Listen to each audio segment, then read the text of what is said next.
From our 22 News Broadcast Center, this is 22 News in Focus. Good afternoon and welcome to 22 News in Focus. I'm Ciara Speller. It's a new year for many, and that means new beginnings. Thinking about what you want for future and setting goals. Most of those goals focus on creating a happy, healthier, and more prosperous life. So today on 22 News in Focus, we're going to look at ways to help you achieve your goals. The top resolutions every year involve health, including losing weight or improving fitness.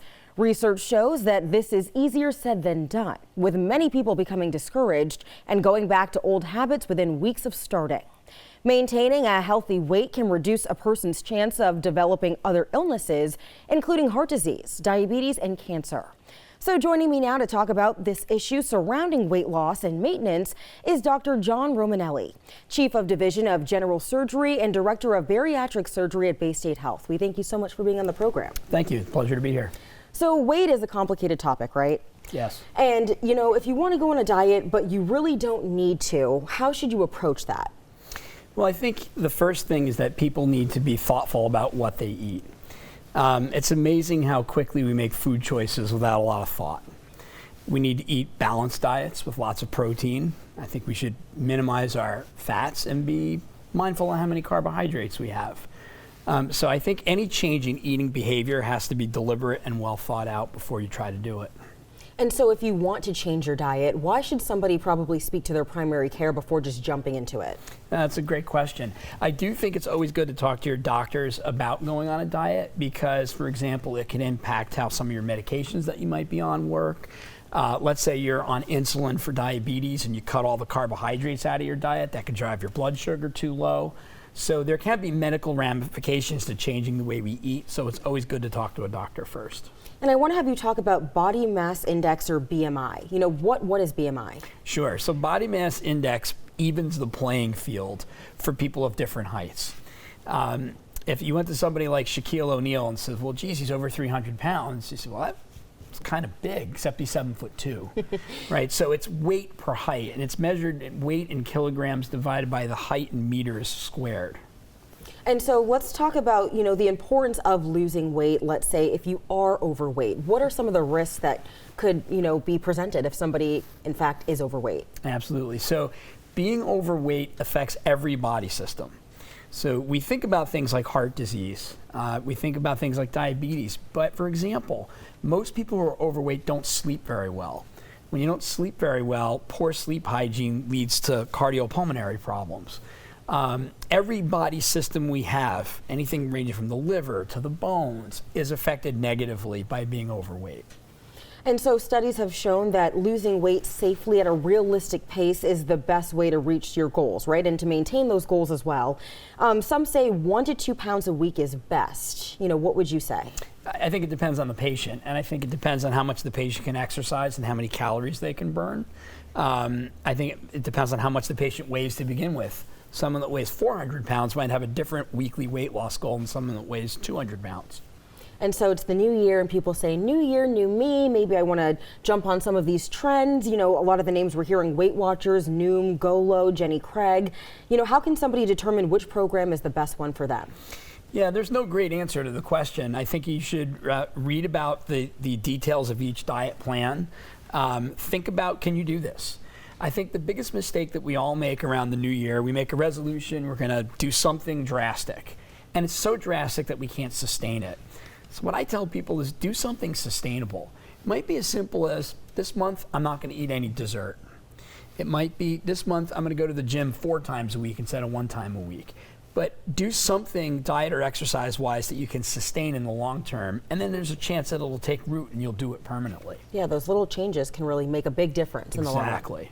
Okay, I want to have you talk about a registered dietitian and a nutritionist. You know, how could that be beneficial to somebody? Yeah, most of us know very little about how to eat. And without impugning our education system, I don't know that there's room in a high school curriculum to really teach us details about how to eat. And so that's no knock on any teachers. I just don't think we are experts in understanding which foods are high in folic acid, for example. Do you look at how many carbs are in each beverage you drink every day? So dietitians can really teach you how to get the information out of food that you need to make informed choices to maximize your food so that you're eating the highest quality food that is least likely to cause you to become overweight. All right, so weight loss drugs. I'm sure you were waiting for me to bring that one up. You know, it's all the craze right now. Let's talk about Ozempic. Sure. Yeah, so originally prescribed for somebody with diabetes, but people are taking it to lose weight. You know, so what are these drugs and how do they work? Sure. So Ozempic is a diabetes drug. The same drug in Ozempic is released on the market as Wegovy, which is a weight loss drug. So just for the viewers to understand, Ozempic and Wegovy are both semaglutide. That's the same drug. It's an injected drug, so you have to give yourself an injection once a week to be on these medications. And it mimics a hormone called GLP-1. And so what that really does is it slows down the transit of food through your stomach, so you stay full longer. And because you're full longer, you don't get hungry faster, and so you can go longer periods of time without eating. So the net effect is you'll eat less per day, and your weight goes down. So what are some of the pros and what are some of the cons? Well, the pros of medication like this is it really does help blunt the hunger impulse. Your interest in food is not as much. And even people that stop the medication, they feel that effect for weeks to months afterwards. They feel like they're still on it in some cases. So it does work very effectively. The con is it causes a lot of nausea. It can cause a condition called gastroparesis, where the stomach doesn't want to empty at all or empties very, very slowly, which can also lead to nausea and bloating. And they're hard to tolerate. The side effects are actually pretty sizable. The other con is that they're very expensive medications. These cost over $1,000 a month. So it's an arduous process to get insurance approval to be put on these medications. And because they're new, the process takes a while. Yeah, and lastly, I want to talk about eligibility because, you know, like we said, diabetics, of course, eligible, but we're also seeing segments where people are going online and they're talking to somebody who says they're a doctor maybe, and it's a quick little thing, and then all of a sudden, you know, they're prescribed this medication. So talk about eligibility. Yeah, I think it's hard to get these medications that way because they're so expensive. There's a pretty rigorous insurance process for most insurance companies. I'm sure there are wealthy people that can afford to pay that kind of money out of pocket, but for the vast majority of people who live in Western Massachusetts that are going to go through their insurance, this has to be done under the guise of your doctor with prior authorizations and substantial documentation that the patient is appropriate and meets FDA criteria to be on these medications. Yeah, and lastly, just some tips and some ways to help people, you know, walk away from watching this and say, this is how I'm going to change my eating habits, change my life, and better myself. Absolutely. So to lose weight, there's two pieces. There's to cut the in and to increase the out. So the first thing I would tell people is cut out unnecessary foods. All the sweets that we've been eating all holiday season, we don't need to eat that anymore. Let's slow down on the sweets. That's the easiest and most sustainable change that we can make. If it tastes good, folks, don't eat it. Okay, that's the first thing. The second thing is we got to increase the out, which means we have to burn calories. And for different people, it may be different ways to burn calories. Not all of us can run 5 miles on a treadmill. Not everybody can go swim a mile, right? So whether it's riding an exercise bike, treadmill, weightlifting, any kind of cardio activity that you can come up with an exercise activity that you actually don't hate, that you'll be motivated to do, and burn calories. It's not going to happen without burning calories. Yeah, and diet as well. Simple things to implement into the diet. Absolutely. Cut out the unnecessary foods first. That's a good starting point. Okay. All right, Dr. Romanelli, we appreciate your insight. Important for people to want to better themselves. New year, new them, right? Absolutely. All right. Thanks so you. much. And when we return, we'll be discussing how to improve mental wellness. You're watching 22 News in Focus.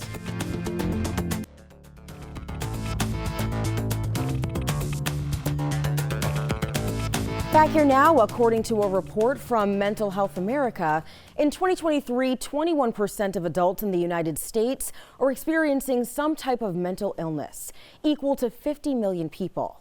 It's estimated that 25% of them receive no treatment at all. The COVID-19 pandemic exposed the need for mental health services nationwide.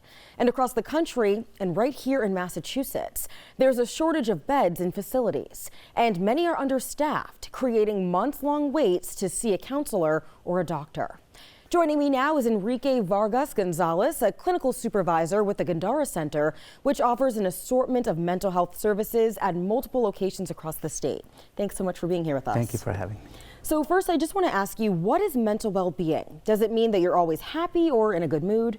Mental well-being is more complex than just being happy. It means, or it includes emotional, psychological, and social aspects of your life. So mental well-being means more how you cope with everyday life, how you manage stress, and how you react to everyday life situations. Yeah, right. So everyday life situations, right now Americans are dealing with multiple national traumas. We have natural disasters, global conflict, racial injustice, other issues beyond our control. So, stress from jobs as well.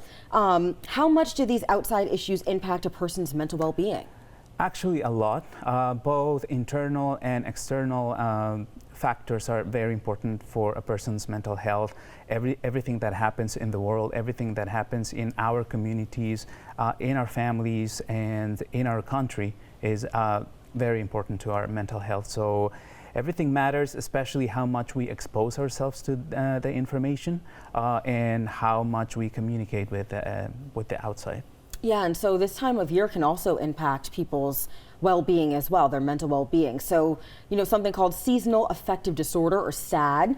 What is SAD? Yeah, SAD is a type of episodic depression. You could say it comes and goes.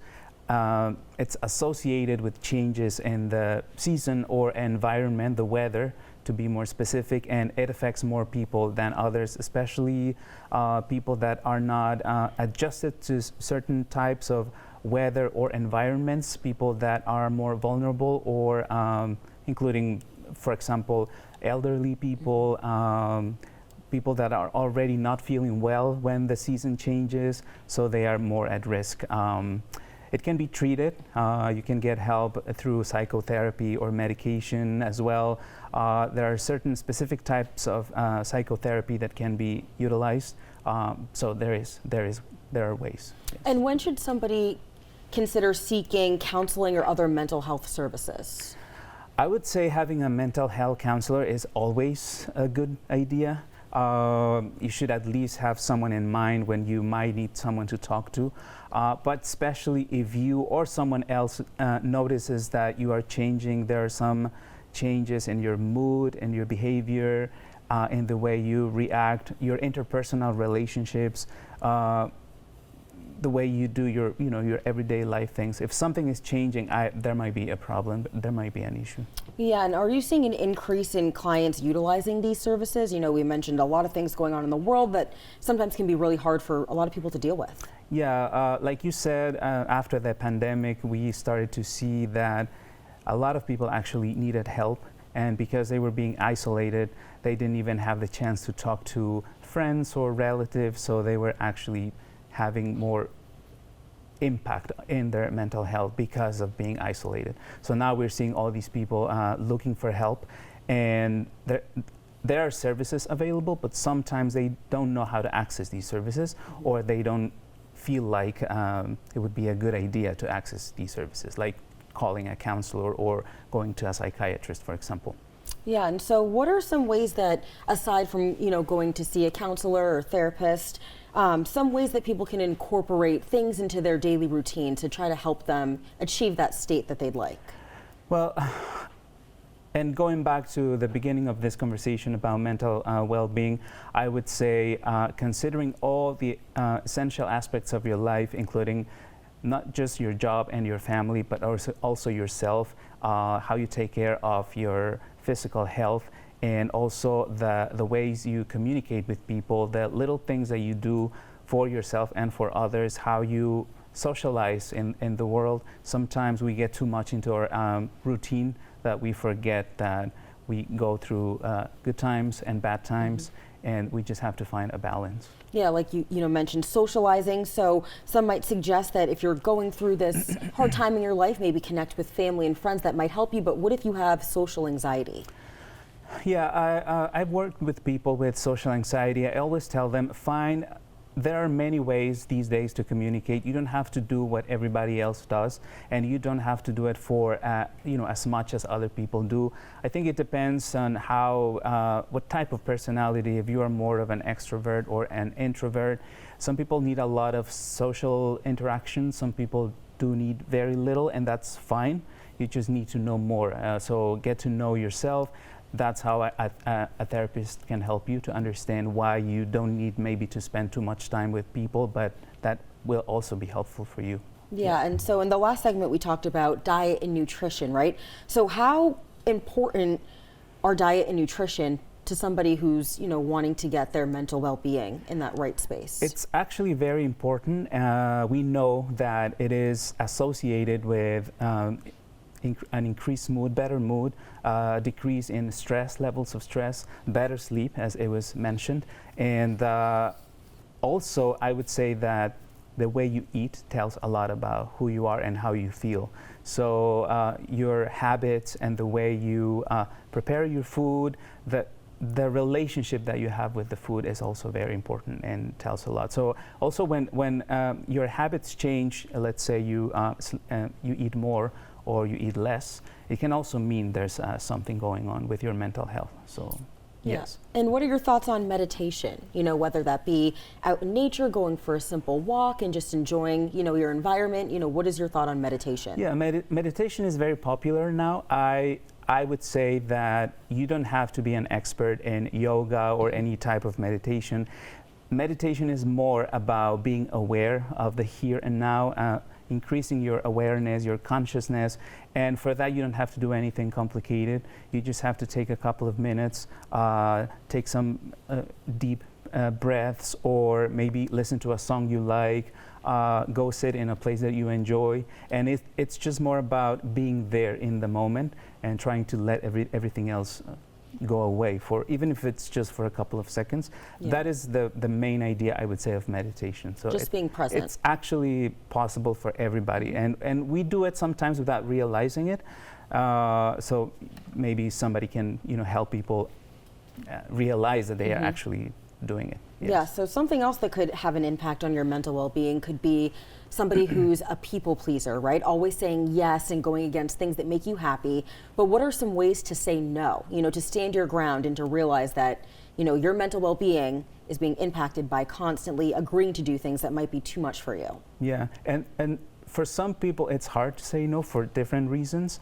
But actually saying no is very, very important. Some ways you can do it is either by trying to practice being assertive, which means saying what you want to say in the most concrete and specific way. But you can also practice before you actually apply it by, for example, writing. If you think about the last time you wanted to say no, but you couldn't, you can write a response. What would I have said if I really was able to say no? What would my response would have been? And you can also try thinking or writing, what are things I would say no to? Because we don't have to say yes to everything. And also, the last thing I would say is say yes to yourself, meaning sometimes you have to prioritize yourself. Yeah, and what advice do you have for people to help reduce their stress and increase their mental well-being in the new year? Well, I think everything we've been talking about, I would say try to sleep better, try to eat better, whether it's by making small changes or consulting a professional. Try to exercise and have some physical activity, and try to practice any type of mindfulness or meditation, being aware in the moment, and just enjoy the relationships that you have, because we are social beings, so we need to be with others. Definitely, yes. And how can our viewers find information on the Gandara Center? Yes, the Gandara Center actually is now an urgent care behavioral health center, and we are available to provide services to anybody who needs them in up to 48 hours after the person calls. So you can call us at 413-736-0395, and we can connect you with a counselor, either mental health or substance use. All right, Enrique, thank you so much for that important information. Yes, thanks. Well, do you let things pile up around the house, stuff them into closets? After the break, we'll be talking with a decluttering and organization expert. You're watching 22 News in Focus.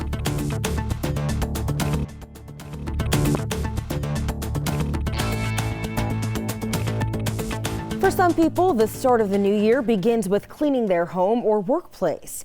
Decluttering, detaching from items that you no longer use as well. Decluttering your home or workplace can have many positive benefits, but where to start? So joining me now is Carlene E. Fisher-Hoffman, an organizational lifestyle expert and owner of the Clutter Doctor, Inc. Thanks for joining us. Hey there, great to be here. So I want to ask you first, what made you want to help people with cluttering and organizing? So I always knew that I had a knack for organizing, but my mom ended up in a really tough clutter situation.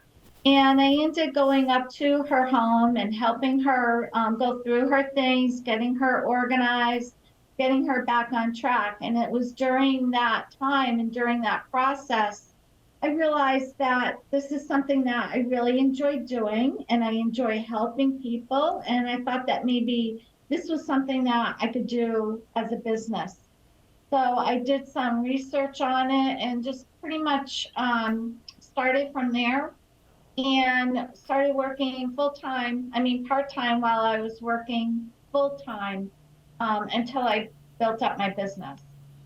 And so what are some of the benefits of decluttering? So there's a lot of great benefits from decluttering. So first of all, you're feeling healthier because you're not breathing in all the dust and grime from the things that accumulate in your home. There's also the safety aspect of it. You don't have to worry about things falling down into your space or tripping over things. You actually form better relationships when you're organized because you feel more comfortable about having people come to visit you. So those are some of the benefits. And I want to have you break down some of your steps to organizing. Okay. So I take my clients through a 3-step approach. And those steps are examine, diagnose, and prescribe. So when I first meet with a potential client, I go over and I examine their space. I check out what their space looks like and kind of try to figure out what's going on. And when I diagnose, that's kind of taking a deeper dive into looking through the space, and then prescribe. And that's when I'm sitting down and I'm talking with the client and we're coming up with an organizational plan that is specific to their needs. And what goes into creating an organizational plan? It's basically, sitting down, talking about what the expectation is for the space, talking about what the expectation is for the house in general or the office in general, and then coming up with a game plan with how we're going to attack the clutter and get them on a path to better living. Basically, rebuilding their life so they're living the best life that they can have. And Carlene, how can people determine what they should keep, what they should donate, sell, throw away? It's a tough question, right? And it's different for everyone. So you want to take a look at your items, look at them individually, and just sort of think about whether or not they provide a use for you at this time, and whether or not the item is worthy of taking up space in your home, because everything that you have in your home or in your office, you have to manage in some way. You have to clean it, you got to move it, you have to store it. So is this item worthy of all of that? Some of the people that are viewing this show right now may have heard about how if you haven't used the item in a year, that you should let it go. And I am not a believer in that. I think it's more thinking about whether or not this item is useful for you and will it be useful, and if you like the item. So plenty of people are going to attempt to declutter and organize without the help of a professional. So what advice would you have for, taking their first steps, doing it on their own?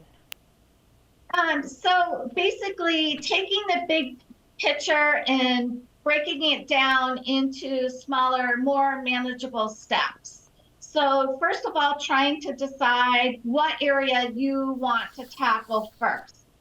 And I always recommend, the area that's bothering you the most, with the exception of working on paperwork. I don't agree with starting on that to begin with, because it's not something that you will get immediate results from. So getting back to taking the big picture, breaking it down into smaller, more manageable steps. So say you would like to organize your office. We're not going to organize the entire office in a day. So take that, break it down. Maybe I'll organize a drawer or two at a time, or part of a cabinet. And these steps can be used in other areas in your home or office as well. It's the same routine that you can use. And in all of your experience, where do you find that people get stuck the most when they're trying to declutter? So by the time people call me, they're very frustrated and overwhelmed. And it's interesting because no matter how much clutter you have, whether you have, a few drawers or it's your entire home, everybody is equally frustrated. So again, it's just trying to break it down and start in one small area to get yourself going. And, what advice would you have for our viewers watching who maybe they're going to attempt to declutter and organize, but they get overwhelmed and they just want to give up? What would you say?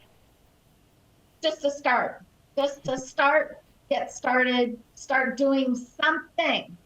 And again, pick one thing, one small thing, one drawer, one shelf, one cabinet, and just work at a little bit of time, 15, 20 minutes, take a break, go back to it later. You'll find that it's easier to reach a goal when you take smaller steps to get there. And I just want to have you quickly touch on, you offer a clutter support group. Tell us about the group and who can join it.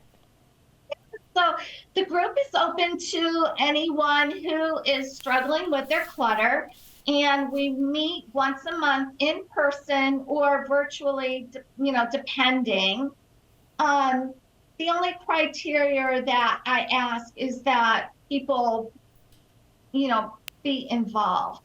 And what I mean by that is that they share their story, or they share how they're feeling about their clutter. Because I find that once you say something, once you speak up, that you will realize that there are others that are in similar situations. So it makes it nice. And I try to make it a nice, relaxed atmosphere. Yeah. All right, Carlene, thank you so much for that information. Thank you. And when we return, we'll be talking with a financial professional about how to best manage your money. You're watching 22 News in Focus.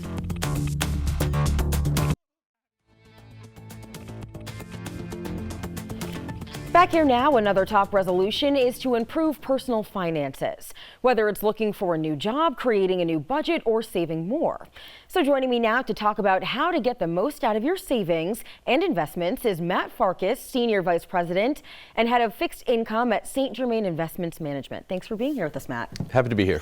So the past few years have been tough for investors. Some people have been concerned about their shrinking retirement accounts, but in recent weeks, the markets have been surging upward.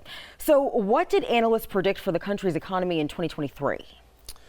So for last year, it was recession. Really, it was almost a universal opinion or forecast that we'd be in a recession at some point in 2023. Yeah. And that was really by, the thinking was that we had a bubbling up of inflation that we haven't had in a long time. And then to deal with that, we had to raise interest rates quite a bit. And the thinking was that these combination of factors would be enough to slow the economy down to push it into recession. Yeah, and what about the financial outlook for markets in 2024?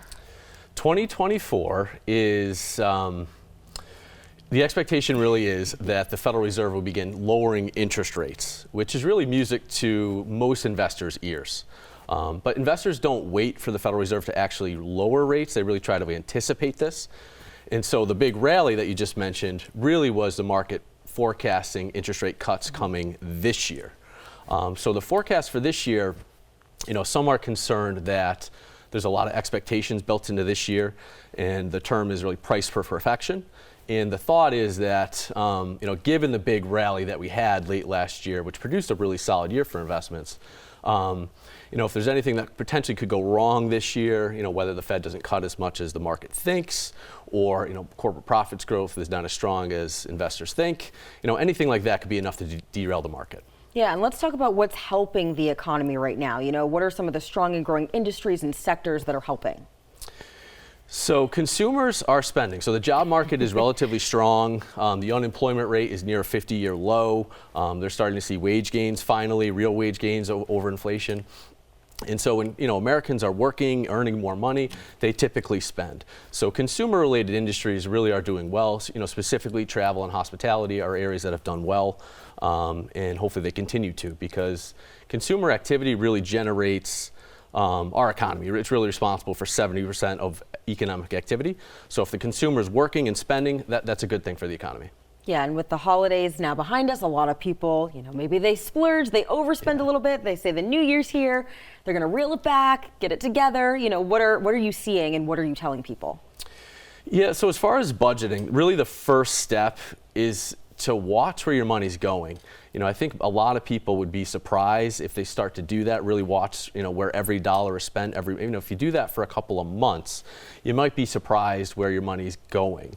And with that information, you can use that to start making some changes. And I suspect the average person, when they do that, they can use those extra savings to, whether it's pay down debt or start a savings account or start planning for retirement. That first step is, where's my money actually going? Yeah, and in terms of investments and retirement, what are you telling your clients with that? So for our clients, we put a lot of work up front. So when you come on board and you're working with us, we really get to know your situation. What are your goals? What are your needs? What are your aspirations? Really get to know their personality as well. How much risk can they handle? What is their temperament? So really what we tell clients is stick with the plan. We put a lot of work into this plan. It really is tailored to your specific situation. And, the plan is really no good if at the moment volatility happens, you kind of panic and you bail from it. Right, and how often should people be reviewing their plans? So in terms of reviewing your investments, I don't think it's a healthy habit to check it too much. Certainly not checking multiple times a day or things like that. I think that can kind of lead to some bad behavior. You at least want to check it at least once a year, kind of do a thorough review of your situation, if not more frequently, maybe monthly or quarterly or something like that.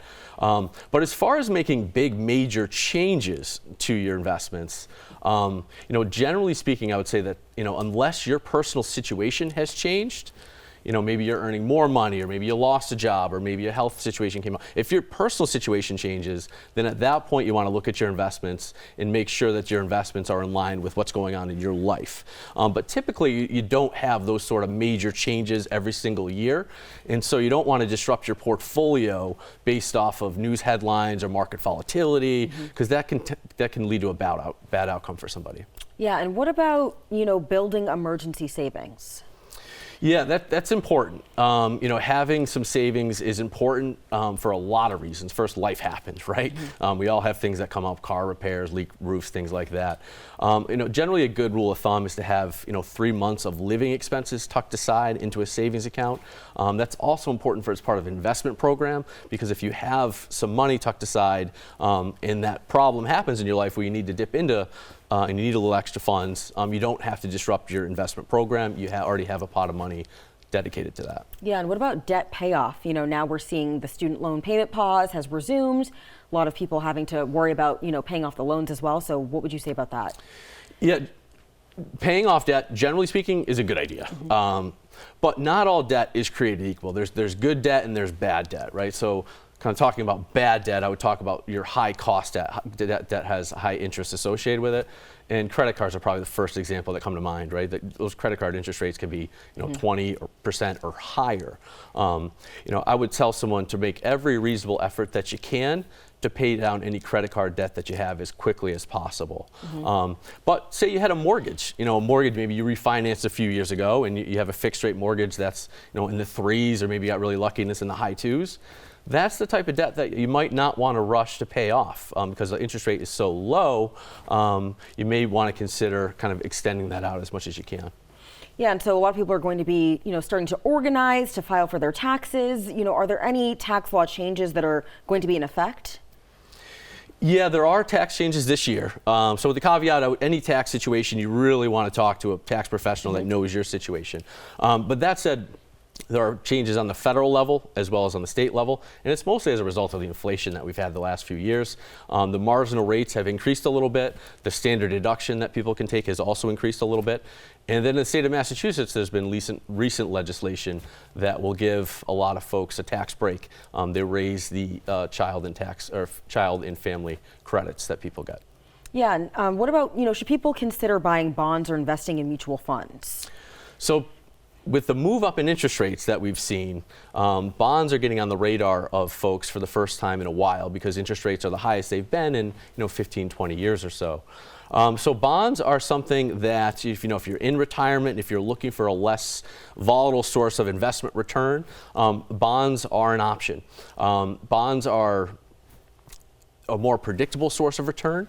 In terms of how you get that allocation in your specific portfolio, I would say that most people are best off getting a bond allocation through a mutual fund or through what's called an exchange traded fund, which is really just a basket of bonds managed by a professional. Because picking individual bonds for your average person, that potentially could lead you down a road that you don't want to go down, because bond investing requires a little bit of expertise that the average person doesn't have. Yeah, and lastly, before we head to break, I think it's important to touch on that a lot of people live paycheck to paycheck. And so saving for retirement might not be feasible, but what is advice that you would have for them? Yeah, you're right. I mean, it's a tough situation out there for a lot of folks. I would go back to what I said before, though. It really does come down to the budgeting, and the heart of the budgeting is really watching your dollars closely. And when you know where they're going, you might be surprised and say, oh, I didn't realize I was spending this much going out to eat or in some other way. And then you have an area maybe you can make a change in your life and use those extra dollars to pay down high cost debt, start a savings account, maybe fund an IRA or something like that. But really the heart of this is knowing where your money goes. Yeah, so just making little changes sometimes, like you said, eating out less, maybe making coffee at home, things like that will all add up. It does add up, and every little bit that particularly if you're younger, every little bit that you can put aside into an investment, the power of compounding over years and years is really, really powerful. Yeah, I've started making my coffee at home, and I will say it makes a difference. It does. It certainly does. Yeah. All right, Matt Farkas with St. Germain Investments. Thanks so much for being on the program. Thanks for having me. Sometimes organizing your life requires a coach to keep you on track. We'll find out how a life coach can help you reach your goals. You're watching 22 News in Focus.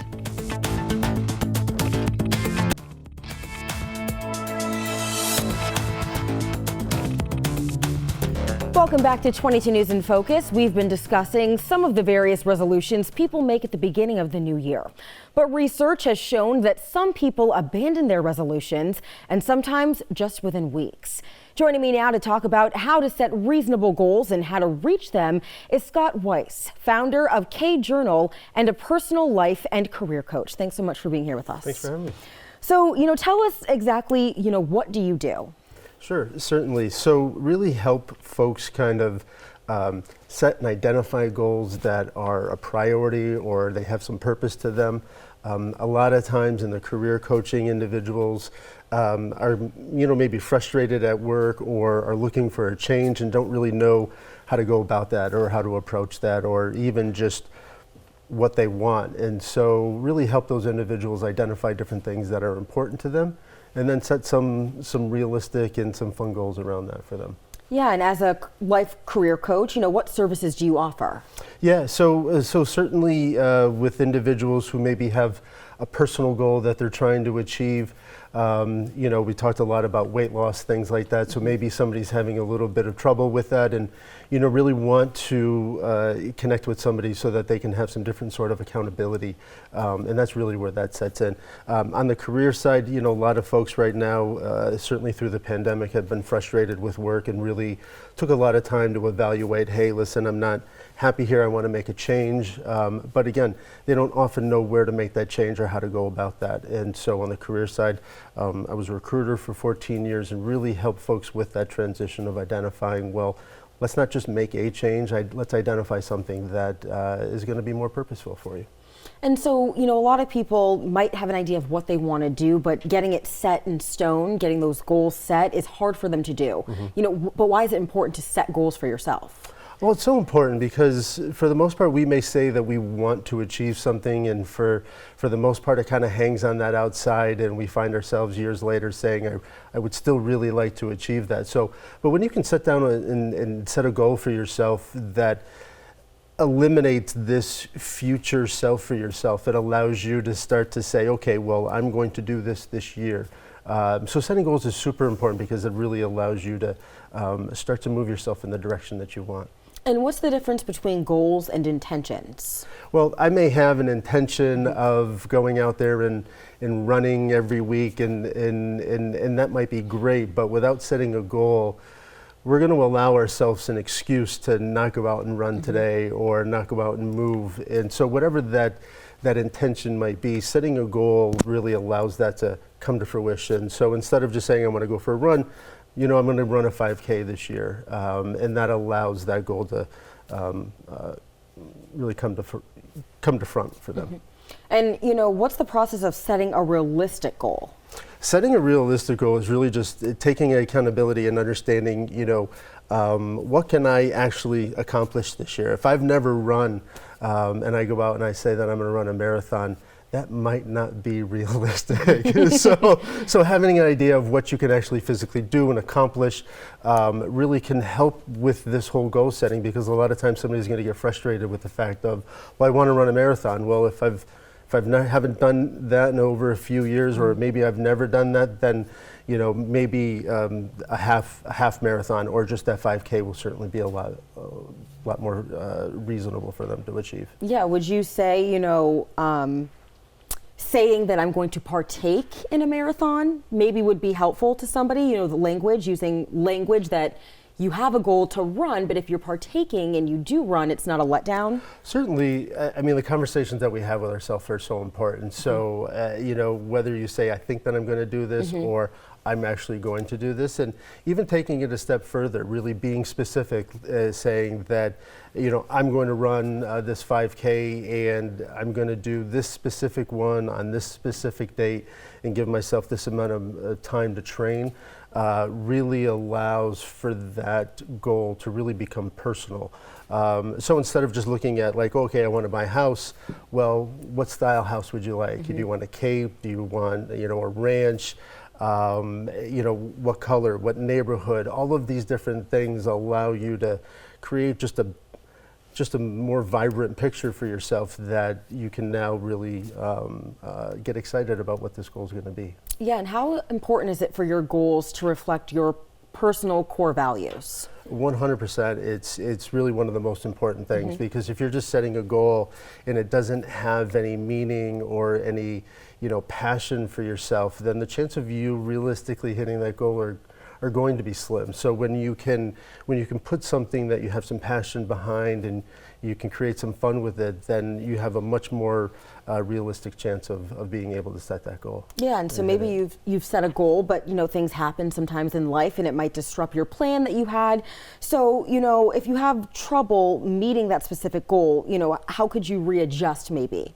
100%, and that's what I tell people, to write things down all the time. When you can figure things out and be able to write things down and navigate that space, it's so important, because things are going to come into play. It's just unavoidable. Situations are going to come in, and so the more that you can say, okay, well, this was a priority, I had to take care of this, and I'm still going to hit this goal. Maybe it's just going to be a month later and I'm going to look for maybe a new 5K to run or something along those lines, because maybe you had an injury or whatever. So there's going to be things that come up, but it's not about whether you then can hit the goal. It's just, okay, well, I have to readjust my plan and give myself that grace to say, okay, well, it didn't happen this time, but it's going to happen in the next 2 months. Right, and so maybe you're hard on yourself. I'm definitely guilty of this, very hard on myself. Everyone is. So, how important is it to give yourself grace and forgiveness, flexibility if you need to change that plan? It's super important. I tell people all the time, think about, the person that you love the most and the conversations that you have with them,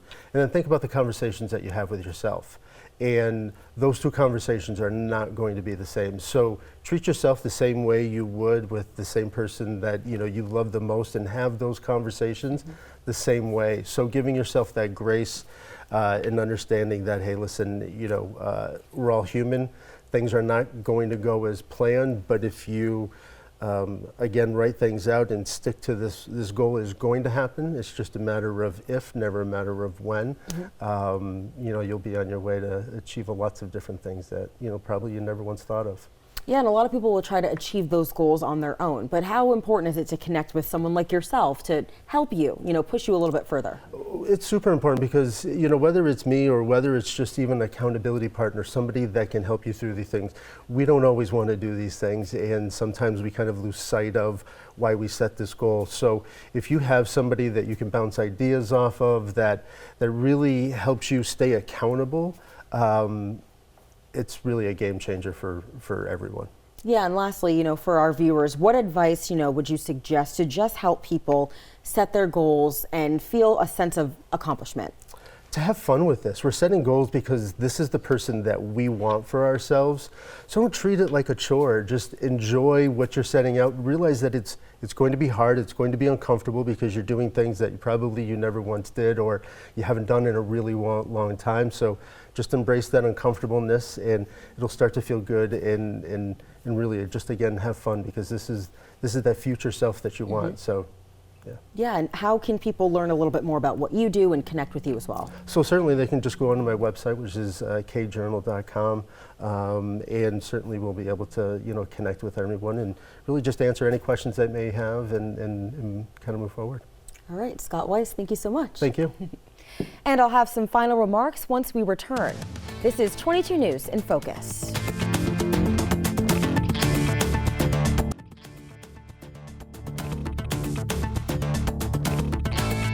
You've been watching 22 News in Focus, and we've been talking about how to make and keep personal and professional goals for the new year.